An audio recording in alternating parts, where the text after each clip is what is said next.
Hello tout le monde et bienvenue dans cette nouvelle vidéo YouTube questions-réponses. Je suis très heureuse de vous retrouver aujourd'hui par ici. Alors pour tous ceux qui viennent d'arriver sur ma chaîne, bienvenue, je m'appelle Elisa, je suis coach et formatrice en design humain. Je suis également naturopathe. La semaine dernière, vous savez que j'ai une série de vidéos questions-réponses sur le design humain, que j'aime bien mettre des boîtes à questions sur mon compte Instagram et vous laisser me poser toutes les questions que vous souhaitez au sujet du HD. Donc aujourd'hui, j'en ai sélectionné plusieurs qui sont très intéressantes pour vous et qui vont vous permettre vous aussi, d'explorer votre design humain. Alors, pensez à vous abonner et à me partager aussi votre expérience en commentaire. S'il y a quelque chose qui résonne en vous avec cette vidéo, pensez à me le partager. Je suis toujours ravie d'échanger. Vous pouvez aussi avoir votre carte de design humain gratuitement sur mon site internet. Le lien est dans la description. Alors, sans plus attendre, passons aux questions. Alors, que peut-on dire du canal 1949, surtout dans la vie professionnelle, dans la reconversion pro? Alors, 1949, c'est un canal que je connais bien. Alors, moi, j'ai pas le canal complet, mais j'ai la porte. Mais je l'ai expérimenté dans mon entourage. Donc, déjà, il faut comprendre que ce canal-là, c'est un canal qui est très tourné vers les besoins des autres, qui est très sensible aux besoins des autres. Et comment est-ce qu'il va pouvoir t'aider dans ta reconversion pro? C'est que tu vas avoir la porte 19 qui est quand même une porte de sensibilité, tu vois, ou par exemple, imagine que toi aujourd'hui tu manges pas de sucre et que tu vois quelqu'un dans ta famille qui mange du sucre, tu vas peut-être lui dire ah mais ne mange pas ça, c'est pas bon pour ta santé, etc. T'es sous pression vraiment d'être sensible aux besoins des autres en fonction de tes principes à toi, puisque la porte 49, c'est la porte des principes. C'est la porte aussi qu'on appelle du divorce. C'est une énergie très blanche et noire. Elle peut aider les autres à se respecter. Et du coup, comment tout ça, ça se goupille dans une reconversion pro? Déjà, la première des choses, c'est que tu vas avoir vraiment le don.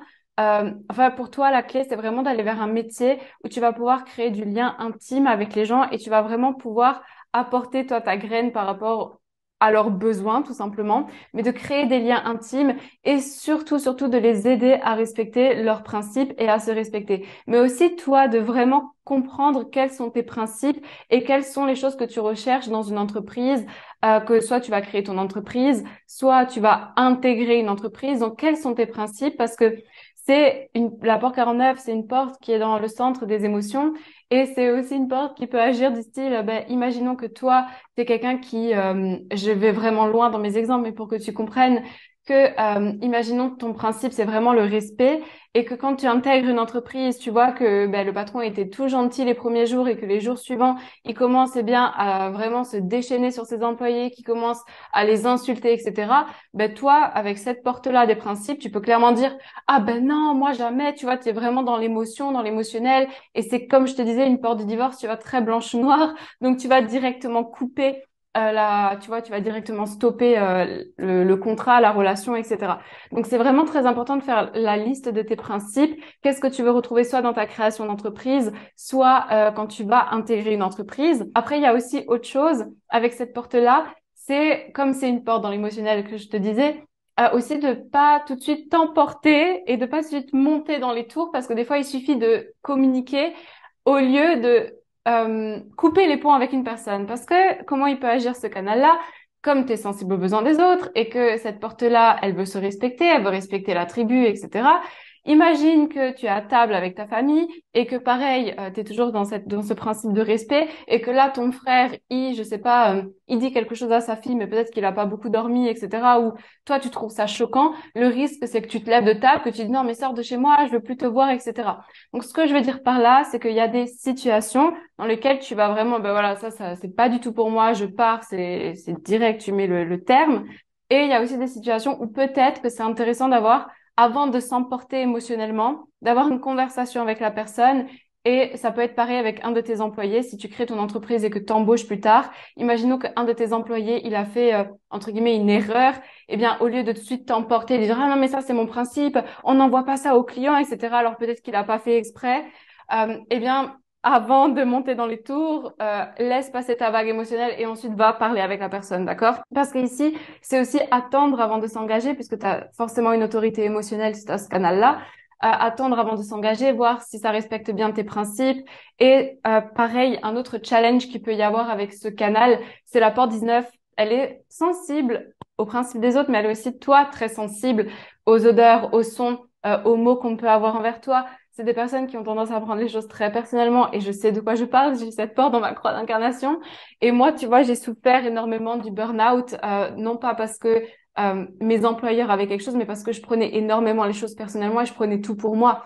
Donc, pour toi, la clé avec cette porte 19, ça va être vraiment de observer cette partie de toi qui peut prendre les choses personnellement, qui peut être très sensible à ce qu'on te dit, alors que c'est peut-être pas forcément méchant, tu vois, mais quelle saveur et quelle couleur tu vas donner à l'événement. Voilà ce que je peux dire autour de ce canal 1949, autour de la reconversion pro, de bien regarder voilà tes principes au niveau de ta sensibilité, de pas prendre les choses forcément pour toi, d'avoir ce truc de créer du lien, créer le truc intime avec les autres et aussi d'aider les autres à se respecter parce que forcément cette porte du divorce, c'est pour toi, tu vois, pour respecter toi, tes propres principes, mais aussi pour aider les autres à le faire. Donc voilà. Alors, deuxième question, comment fonctionner en couple? Donc ici, on parle, parce que j'ai demandé à la personne par la suite et je trouvais la question très intéressante, avec un générateur pur et un générateur manifesteur. C'est vrai qu'on parle souvent de comment fonctionner un couple si, par exemple, mon conjoint est projecteur et que moi, je suis générateur, etc. Mais deux générateurs ensemble, un qui est générateur simple, pur, pardon, et l'autre qui est générateur manifesteur. Alors déjà, le générateur pur, il faut comprendre son fonctionnement et le générateur manifesteur, il faut comprendre son fonctionnement parce que moi, j'adore expliquer les générateurs comme la famille des fruits. Vous avez la famille des fruits avec les cerises et les bananes. Et après, les générateurs purs, c'est une cerise et un générateur manifesteur, c'est une banane. Donc, c'est quand même une famille, mais ils ont des choses qui diffèrent et dans leur mode de fonctionnement. Un générateur pur, lui, il va peut-être être plus méticuleux quand il fait une tâche ou une étape. Il va avancer step by step, en fait, vraiment. Vous pouvez imaginer comme si vous avancez sous forme de plateau ou d'escalier et vous allez prendre peut-être plus de temps, être plus méticuleux. Le générateur manifesteur, il n'a pas du tout le même processus d'apprentissage. Lui, il va chercher l'efficacité dans ce qu'il fait. Donc déjà, c'est quelqu'un de multitâche, qui a beaucoup d'énergie, etc. Donc, il va chercher l'efficacité et vouloir toujours trouver les raccourcis dans ce qu'il fait. Mais parfois, les raccourcis ne fonctionnent pas et du coup, le générateur manifesteur, il doit revenir en arrière et et ça le met souvent en colère, ça le frustre. Et du coup, il a tendance à faire les choses trop vite. Imaginons que vous devez partir en vacances dans ce cas-là et que c'est le générateur manifesteur qui a décidé de conduire la voiture pour vous emmener dans votre destination. Le risque, ça serait que, imagine, il te dit, ok, non, il te dit pas, mais en fait, il a trouvé, soi-disant, un raccourci pour arriver à la destination. Et du coup, qu'est-ce qui se passe? Eh bien, il change l'itinéraire du GPS, mais il te le dit pas. Quand vous êtes dans la voiture, eh bien, il se rend compte que le raccourci qu'il a voulu prendre, ça fonctionne pas. Et en plus, toi, tu lui dis, mais t'as changé de route, etc. Pourquoi est-ce que tu me l'as pas dit? On aurait pu voir ça ensemble, les étapes. Donc, souvent, le générateur manifesteur, il a tendance à passer très vite d'une chose à une autre. Et comme il est vraiment motorisé à sa gorge, donc il est directement fait pour passer à la manifestation, il peut avoir tendance à passer très vite les étapes et à ne pas informer son conjoint alors que c'est hyper important. Donc ça, ce serait déjà du côté du générateur manifesteur, tu vois, de vraiment voir aussi, d'embrasser son côté multitâche. Ça veut dire d'éviter de lui faire des réflexions comme «Ah, tu t'engages dans trop de projets, etc.» D'un côté, il est fait pour ça. Et aussi de pas lui reprocher non plus son côté d'apprentissage des fois, je trouve le raccourci et c'est génial. Et des fois, je dois revenir en arrière parce que c'est vraiment comme ça qu'il apprend le générateur manifesteur. Et c'est OK. Mais juste le générateur pur, de pas lui reprocher parce que le générateur pur, lui, il avance vraiment step by step. Ça veut dire qu'il va être plus méticuleux.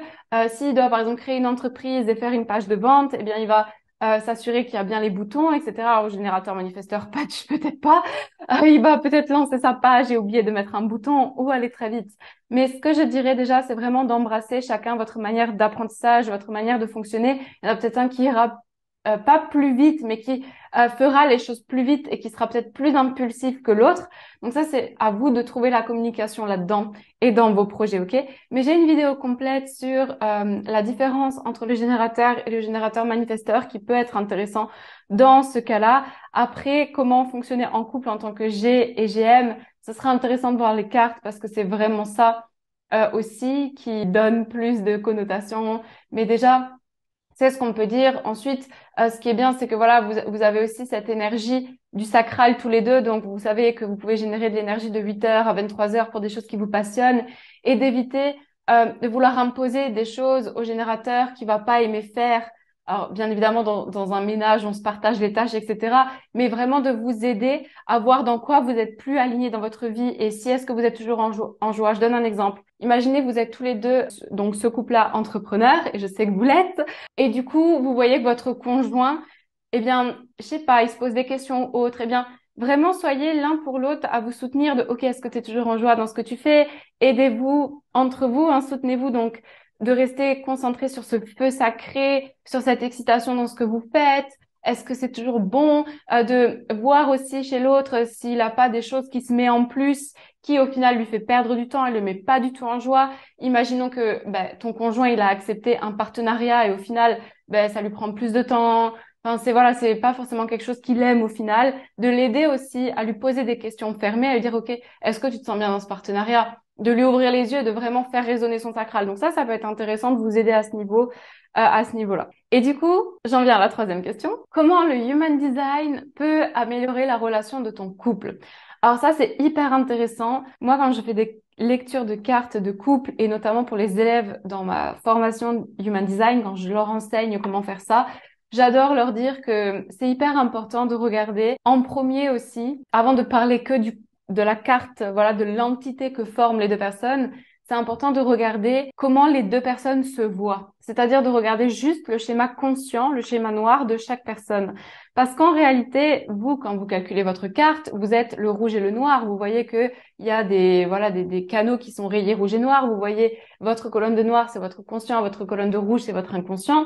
Et ces deux schémas superposés. Le noir, c'est obtenu le jour de votre naissance et votre inconscient 3 mois avant votre naissance. C'est les activations. Hein. Et j'adore regarder pour chaque personne le schéma noir parce que c'est vraiment comment la personne, elle se voit, comment est-ce qu'elle croit être. Et elle voit pas son rouge ou du moins elle l'a pas encore conscientisé. Donc c'est comme si moi je suis comme ça et d'expliquer ça à l'un et l'autre personne, c'est hyper intéressant. Par exemple, je sais que avec mon conjoint et après de regarder les deux cartes séparément. Mais dans mon couple, mon conjoint, il a le centre de la racine qui est non défini. Moi, j'ai le centre de la racine définie. Voilà, le truc, c'est que moi, je vais toujours faire les choses en dernière minute. Lui, pas du tout. Si je lui ramène les papiers, etc., en dernière minute, et qu'il me met pas une deadline, c'est-à-dire qu'il me dit pas, il faut ce papier pour le 3 juin, moi, je vais jamais le faire. Du coup, il comprend pas, donc on va s'énerver. Et puis après, je vais dire, mais du coup, il en est quoi pour le papier? Et mais je t'ai dit de le faire, mais du coup, moi, j'ai pas comme quelque chose qui va me mettre sous pression pour le réaliser, donc ça fonctionne pas. Et on peut vite se prendre le chou. Donc, c'est intéressant de regarder la carte conscient, les deux cartes séparées, et après de créer le schéma. Et là, il y a plein d'informations qu'on peut voir, mais ça peut vraiment vous aider dans la communication, dans le fait de savoir aussi où et quand communiquer, puisque mon conjoint et moi, quand on réunit nos deux schémas, on a 3 centres qui restent ouverts. Hein. C'est énorme pour une carte, deux cartes ensemble. Et ça veut dire que on a peut-être besoin d'aller dehors pour faire les discussions de couple, pour avoir d'autres énergies. Voilà, en fait, ça vous donne vraiment des informations sur comment est-ce que vous pouvez améliorer votre communication, comment est-ce que vous allez réagir aussi émotionnellement, comment est-ce que vous allez faire, comment est-ce que vous allez agir en présence d'autres personnes, ce que les personnes peuvent projeter sur vous. Donc, pour résumer vraiment dans la com, dans votre manière de fonctionner au quotidien, dans les tâches du quotidien, ce que vous allez pouvoir dire et faire avec votre conjoint pour qu'il se sente à l'aise.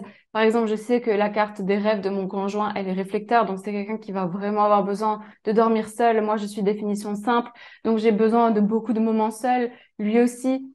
Voilà, donc ça va aussi permettre d'accepter l'autre et de lui laisser de la place sans forcément se faire des films qu'on pourrait se faire. Mais pourquoi est-ce qu'il a tout le temps besoin d'être seul? Il me trompe, etc. Et notre mental. Pas du tout, et c'est ce qu'on a pu aussi penser voilà, c'est ce qu'en général les gens pensent quand ils viennent en lecture ou pourquoi est-ce qu'il agit comme ça. Mais en fait, c'est tout simplement un besoin, c'est pas qu'il t'aime moins, c'est pas qu'il a quelque chose contre toi, c'est pas qu'il te trompe, c'est juste qu'il est comme ça et qu'il a vraiment besoin de ça. Et ça permet vraiment de mettre de l'apaisement sur différents conflits, etc. Moi, j'adore les lectures de couple. Je trouve que c'est merveilleux et je trouve que chacun devrait faire, mais que ce soit pour le couple, pour la parentalité avec les enfants et pour même les partenaires de business. Ensuite, quatrième question. Donc là, j'ai eu la réponse PHS. Le PHS est très large en Human Design. Le Primary Health System, c'est le système primaire de santé. En fait, le PHS sur votre carte, c'est les 4 flèches qui vont apparaître de chaque côté de votre tête quand vous la calculez. Et ça va vous donner des informations sur votre digestion, donc la manière de digérer vos aliments, les informations. Est-ce que vous êtes plus une personne active, passive, dans la réceptivité? Quelles sont vos motivations, votre perspective de vue et aussi quel environnement est le mieux pour vous, hein? Par exemple, d'être en contact de personnes de cultures différentes, etc. C'est pas forcément Madrid, Tokyo, etc. Mais c'est vraiment une métaphore de ce que pourrait être l'environnement le mieux pour vous. Donc, c'est très intéressant. Et du coup, j'ai demandé à cette personne de me donner plus d'informations sur le PHS. Quand vous allez sur mon compte Instagram, vous pouvez déjà trouver des informations à ce sujet. Mais c'est très large.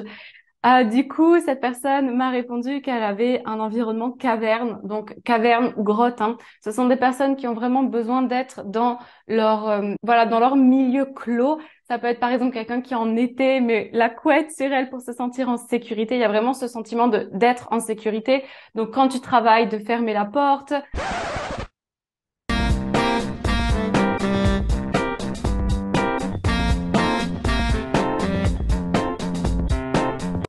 Me revoilà après une mission allaitement. Donc j'ai dû me changer comme vous voyez sur la vidéo. Vie ma vie de maman. Alors je disais par rapport au PHS, le fait d'avoir un environnement caverne, c'est vraiment ce sentiment de sécurité que tu vas chercher dans les lieux.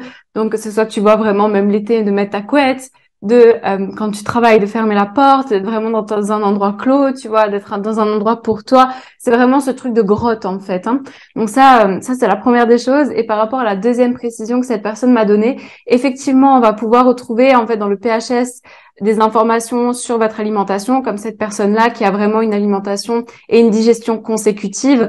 Donc ça veut dire que c'est mieux pour elle si par exemple dans une assiette elle a des haricots, des tomates et du riz, qu'elle mange d'abord les haricots, ensuite les tomates, ensuite le riz. Et d'ailleurs, c'est tout à fait normal si vos enfants ils font ça, s'ils ont une digestion consécutive. Euh, Souvent, ils ont ce réflexe de séparer les aliments dans leur assiette si vous leur faites une salade. Et nous, on a tendance à leur dire, mais t'aimes pas ça, tu peux pas mélanger, tu peux pas tout manger en même temps, etc. Alors qu'en fait, ils se respectent. Et moi, j'ai une copine qui est comme ça. Et effectivement, quand elle a une assiette, elle va volontairement séparer les aliments et c'est OK pour elle. Après, par rapport à ce que dit cette personne, si vous avez envie de remanger des tomates par derrière, allez-y en fait, hein. C'est juste pour vous expliquer que votre digestion, en termes d'alimentation et en termes d'information, c'est consécutif. Donc, vous allez peut-être d'abord apprendre ça, après faire ci, après faire ça. Voilà, c'est step by step, j'ai envie de dire. Et voilà pour cette explication. Mais en tout cas, les variables, c'est toujours sous votre autorité, votre stratégie. Ça veut dire que c'est vraiment quelque chose qui est pas correct pour vous. Ne le faites pas, en fait. Si vous avez envie de remanger des haricots, des tomates, faites-le, d'accord? Mais là aussi, je vous donne par rapport à mon expérience. Et aussi en fonction de nos cycles, etc., de la saison, on a tous aussi ça qui nous influence. Ensuite, il y a, toujours par rapport au PHL, j'ai une autre question qu'est-ce que ça veut dire la culpabilité quand je calcule mon schéma dans la motivation? Alors la culpabilité, en fait, je l'ai aussi et je trouve que c'est hyper important. C'est comme si maintenant tu étais motivé par le fait, imagine que tu vas te promener à la plage et que tu vas voir la plage qui est sale avec des détritus dans la mer, etc. Et en fait, tu vas passer à côté, tu vas te sentir comme coupable de pas faire quelque chose, mais aussi cette culpabilité, elle pourrait te pousser à créer un groupe Facebook pour nettoyer les plages, imaginons. Donc, en fait, la culpabilité, à chaque fois que tu la ressens, elle peut se faire ressentir dans le fait te motiver à créer quelque chose et à faire quelque chose, tu vois. Et c'est vrai que moi, souvent, je ressens de la culpabilité en moi. Et en fait, c'est ce que je viens de te donner comme exemple avec la plage, mais c'est exactement ce que moi j'ai fait ici. Quand je suis arrivée vivre en Espagne et que c'était l'hiver, j'avais vu plein de détritus sur une belle plage, etc., avec des filets, etc. Je me dis, mais il y a plein de gens qui passent à côté, qui font rien. Et moi, je suis passée avec tout simplement en marchant, j'ai vu ça, je me sentais vraiment mal. Et puis d'un côté, ça m'a poussée à vraiment créer ce groupe Facebook pour aller, on y va, on se réunit un dimanche matin et on va nettoyer la plage parce que c'est important pour la planète, etc. Donc voilà, c'est vraiment de cette manière-là que tu peux l'interpréter. À chaque fois que tu ressens de la culpabilité pour quelque chose, ça peut aussi te pousser et te motiver à faire, un peu comme l'exemple que je viens de te donner. Et pour la dernière question, comment se construit la carte des rêves en design humain? Pour ça, eh bien, je vous réserve une vidéo YouTube sur la carte des rêves parce que j'en ai parlé dans plein de mes vidéos et c'est un sujet qui a l'air de beaucoup vous intéresser. Donc, je vais répondre à cette question dans une autre vidéo.